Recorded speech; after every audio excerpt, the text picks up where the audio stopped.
Hi అండి, నమస్తే. Welcome back to my channel. ఈరోజు ఈ వీడియోలో తెలంగాణ స్పెషల్ పచ్చిపులుసు రెసిపీని 5 మినిట్స్లో టేస్టీగా ఈజీ వేలో ఎలా ప్రిపేర్ చేసుకోవాలో చూద్దాం.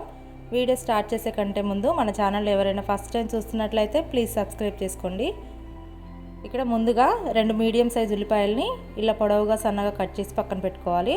ఇప్పుడు ఇందులోకి పచ్చిమిర్చి పేస్ట్ని ప్రిపేర్ చేసుకోవాలి. 5-6 వెల్లుల్లిపాయ రెబ్బల్ని పొట్టుతో సహా వేసుకొని మనం చేసుకునే పచ్చిపులుసు క్వాంటిటీని బట్టి పచ్చిమిర్చిని యాడ్ చేసుకోవాలి.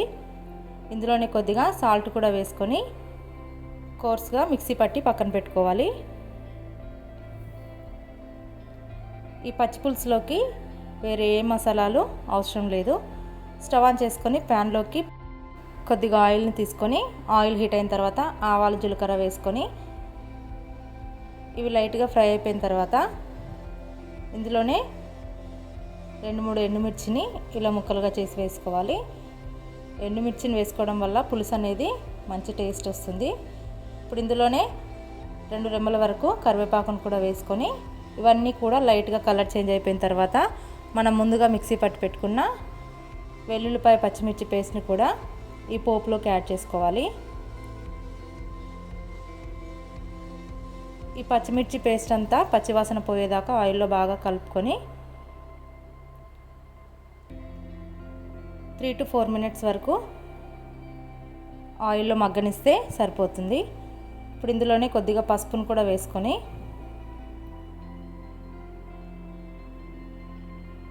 అంతా ఒకసారి బాగా కలిపి నానబెట్టి పెట్టుకున్న చింతపండు నుంచి రసాన్ని తీసి వేసుకోవాలి. మనకు ఎంత క్వాంటిటీ కావాలంటే అంత క్వాంటిటీ చేసుకోవచ్చు.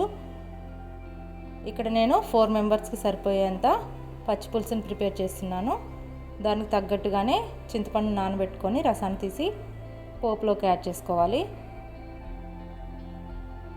చింతపండు రసాన్ని వేసిన తర్వాత స్టవ్ ఆపేయాలి.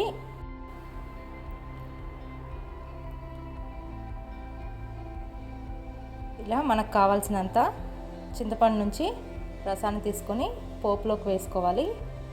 పచ్చిపులుసుని ఎప్పుడైనా కూడా మరగనివ్వద్దు. ఇలా జస్ట్ తాలింపు వరకు ప్రిపేర్ చేసుకుంటే సరిపోతుంది.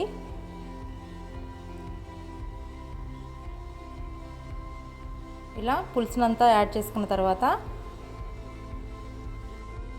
ఒకసారి అంతా బాగా కలుపుకొని ఇప్పుడు ఇందులోకి టేస్ట్కి సరిపడా సాల్ట్ని యాడ్ చేసుకోవాలి. సాల్ట్ వేసాక ఒకసారి కలుపుకొని ముందుగా కట్ చేసి పెట్టుకున్న ఉల్లిపాయ ముక్కల్ని పచ్చిపులుసులోకి యాడ్ చేసుకోవాలి. ఉల్లిపాయలు ఎప్పుడైనా కూడా తాలింపులో వేయకుండా ఇలా లాస్ట్లో వేసుకుంటే మనకి రైస్తో పాటు తినేటప్పుడు క్రంచీగా టేస్ట్ అనేది చాలా బాగుంటుంది. ఇలా ఫైనల్గా ఉల్లిపాయలన్నిటిని వేసిన తర్వాత